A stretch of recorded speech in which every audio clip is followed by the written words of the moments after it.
Hello, music fans. February 2025 is over, so it's time to count down my 10 favorite albums in metal, rock, and prog of February 2025, starting with my number 10, which is the band Saor and their album Amidst the Ruins. So it's spelled Saor. I think it's pronounced sour, like a sour lemon, but maybe it should be Saor. I'm not sure. But they released this album Amidst the Ruins on February 7th. It's atmospheric post black metal. It's got some folk influences, and I put it in my excellent tier. And in fact, 8 out of the 10 albums here are all really close. They're all in my excellent tier, so there's only like a hair separating them all in quality, and it's really my top two that I think stand out above the rest. So that just a disclaimer that the order of number 3 through 10 is kind of arbitrary, but I put them in some order. This is the sixth album by this Scottish band, Saor. Check out the track Echoes of the Ancient Land for a preview. I thought their last album, Origins, from 2022, was very good as well, and I enjoyed the two singles I heard from this ahead of time, the title track and the Sylvan Embrace. And on this new album, I think they outdo their last album. They reached my excellent tier, and the album ends with a 14-minute prog epic called Rebirth. And yeah, definitely Echoes of the Ancient Land is a really interesting one to listen to. It's black metal, but it's got bagpipes, so you don't hear that very often. So definitely check that out if that sounds appealing to you. That's Saor with Amidst the Ruins at number 10. And number 9, I've got Dominic Sanderson with Blazing Revelations. This is experimental progressive rock with alternative, folk, jazz fusion, Canterbury scene influences in there. This is the second album by Dominic Sanderson, who's a musician from the UK. The last track on this album is also a prog epic. This one's 16 minutes long, and it's called Lullaby for a Broken Dream. Check this album out if you're a fan of King Crimson, Steven Wilson, and Pink Floyd. This album has some angular, dark, experimental moments that sound like King Crimson. There's moments with horns. There's other moments that sound more like singer-songwriters songs, like Steven Wilson and Pink Floyd songs, but with enough sprinkling of artsiness and psychedelia, so you always know you're not listening to an alternative rock or a folk rock band. If that sounds good to you, check out Dominic Sanderson with his album Blazing Revelations. At number 8, I've got Pathogenic with their album Crowned in Corpses. This is progressive, technical deathcore, very djenty guitar playing. And this is also my excellent tier. Check out this track Fragments for a preview.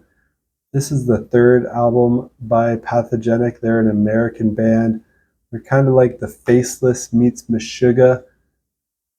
And they have a lot of great tracks on this album, like The New Rot, Mass Graves Memory, Crowned in Corpses, and Fragments.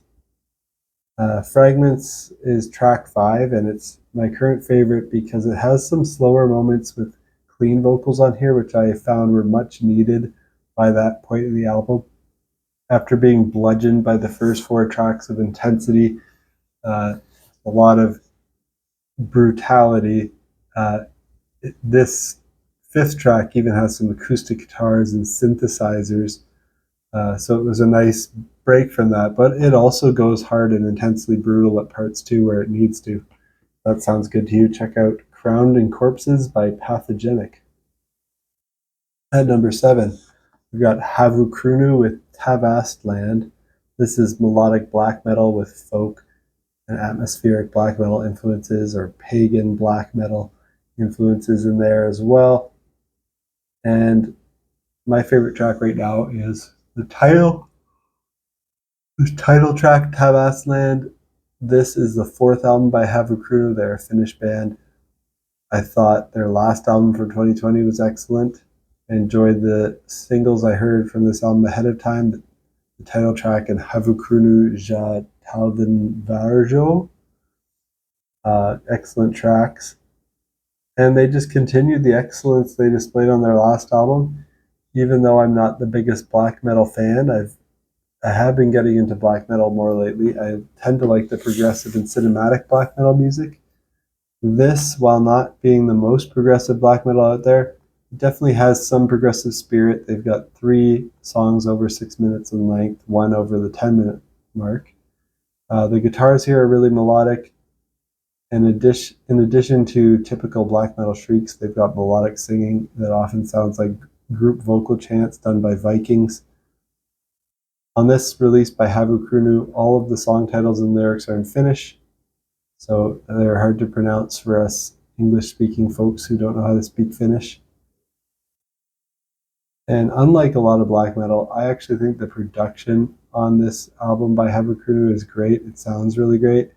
Great atmosphere, folky vibes, even a little bit of traditional heavy metal music vibes while remaining true to the core black metal sound. With the fast drumming and the tremolo picking and the shrieking vocals. If you're a fan of black metal, you must hear this, and it's something I recommend to people, even if they don't usually like black metal, because it is one of the best bands in the style, and I think it's easier to get into Havukruunu than most kind of raw production black metal bands, especially if you like progressive music or other styles of metal. Now, at number 6, I've got Motorpsycho with their self-titled album. And this is psychedelic rock with indie, alternative, progressive, and hard rock influences. Check out the track Laid of Hemley, or Layer of Hemley. Maybe I made a typo in my notes. It's a great track. This is actually their 29th album, so they've been very prolific. I thought their last 2 albums, Nay and Yay, while being very good, weren't quite their best work. I preferred the excellence of Ancient Astronauts from 2022. I haven't listened to their entire catalog yet, but maybe I should go back and listen to more. But I've been listening to their more recent outputs, and of the last handful, I think Ancient Astronauts has been my favorite. But this album here rivals that. It's my favorite of the ones that I've heard is either this or Ancient Astronauts.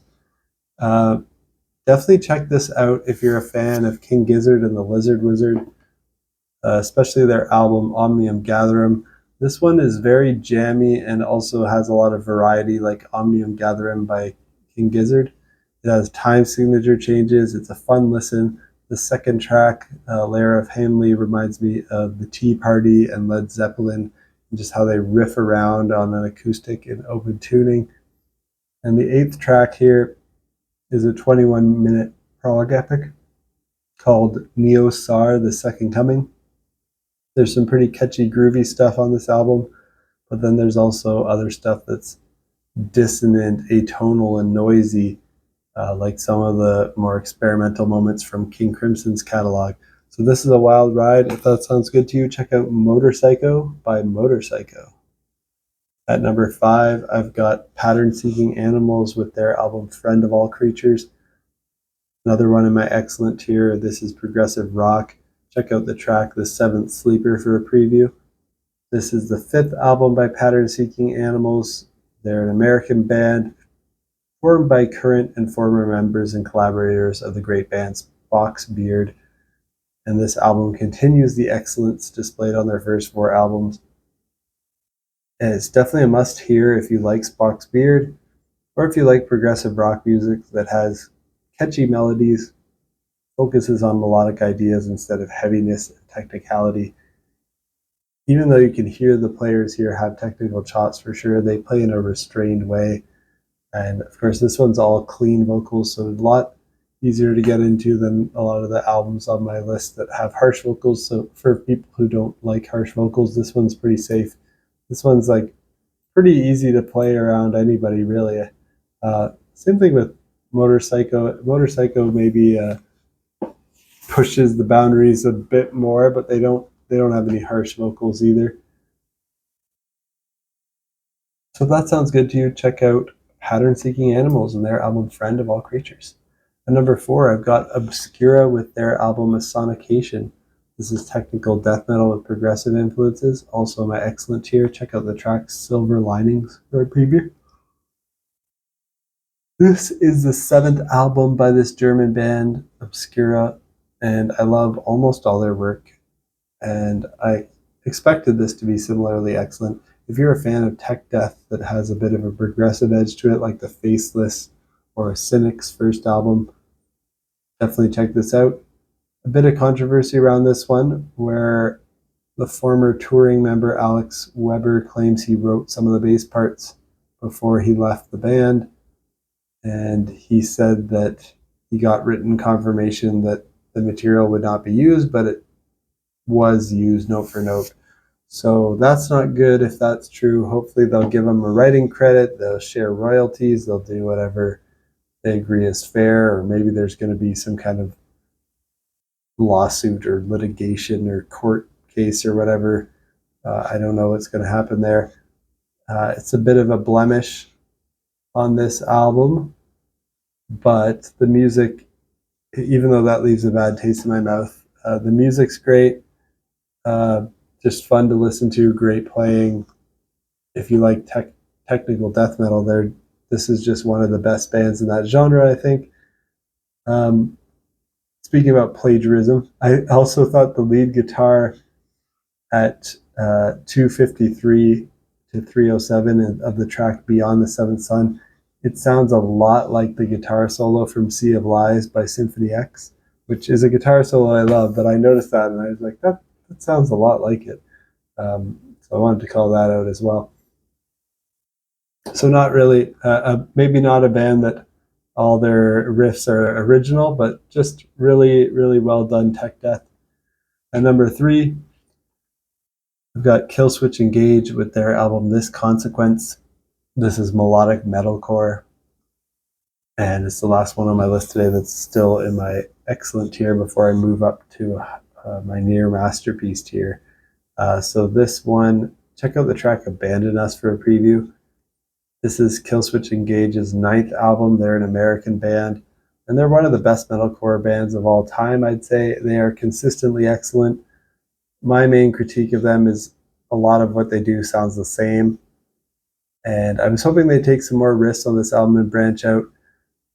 I don't feel like they've ever made a near masterpiece or a masterpiece album. They do mostly play it safe on this album, but there are a couple songs in here where they embrace their more hardcore and brutal side. They go heavier than they typically go, maybe ever. Like this might have some of their heaviest tracks they've ever made, and I enjoyed that. For the most part, besides a couple of those songs that I mentioned, the album sounds exactly like what you'd expect from Killswitch Engage. But I do like that they open the album with Abandon Us, which has a sweet opening riff, has some odd time signatures, and by the time the chorus hits on that song, you enter into familiar Killswitch territory with a catchy chorus hook. But I like how they put guitar solo in after the first chorus. It's nice to hear metalcore bands with actual guitar solos instead of just every song being about a breakdown. Track 4 and 5 are forever aligned, and I believe they're the early release singles. They're the catchiest and most radio friendly and most typical Killswitch Engage formula tracks on the album. They're good songs as well, but there's nothing surprising. Collusion is a great track, and as a prog fan, I like that the chorus of that track's in 7 beats per bar, but still manages to be catchy and accessible. And The Fall of Us is one of those really heavy ones with blast beat drummings, but also great melodic moments. So if that sounds good to you, check out Killswitch Engage and their album This Consequence. At number 2, now we're going to my near masterpiece tier, and we're talking about Jinjer with their album Duel. Progressive metalcore, djent, groove metal, all those genres combined. Check out the track Green Serpent. It's one of the more melodic ones. It's really catchy. This is the 5th album by Jinjer. They're a Ukrainian band. Great female vocals by Tatiana Shmelik, and she can scream like a beast. She sings really well. The opening track, Tantrum, starts off intense and heavy with harsh vocals that goes into beautiful, clean vocals near the end. Tumbleweed's a great song, mostly clean vocals on that one. Green Serpent's another great one that was released as a single. And just all the songs are just such consistently amazing songs. It's hard to pick a favorite Jinjer song. It's hard to pick a favorite Jinjer album. Really, the last 4 albums, including this, have been very like neck and neck in my mind for which one is their best. Yeah, this is just great. They're just a consistent band ever since Tatiana joined the band. They've been really on fire. Their early EPs are not quite as strong, but really you can't go wrong with any LP that Tatiana has been on in Jinjer. They're all just great. So check out Duel by Jinjer if that sounds good to you. And my number 1 of February 2025 is Dream Theater with Parasomnia, also in my near masterpiece tier. Check out the track Midnight Messiah for a preview. This is Dream Theater's 16th album. They're an American band, and it's the first studio album in over 15 years to feature original drummer Mike Portnoy since 2009's Black Clouds and Silver Linings. And I enjoyed the 3 early release singles from this. My favorite was Midnight Messiah, of course. And I like the callbacks to other past Dream Theater songs. Some people might think that's a little cheesy, the lyrical callbacks, but I thought it was cool. And yeah, it can be a bit cheesy, but it's fun. So they make callbacks to tracks like A Nightmare to Remember, Change of Seasons, As I Am, Strange Deja Vu, Constant Motion, Home, This Dying Soul.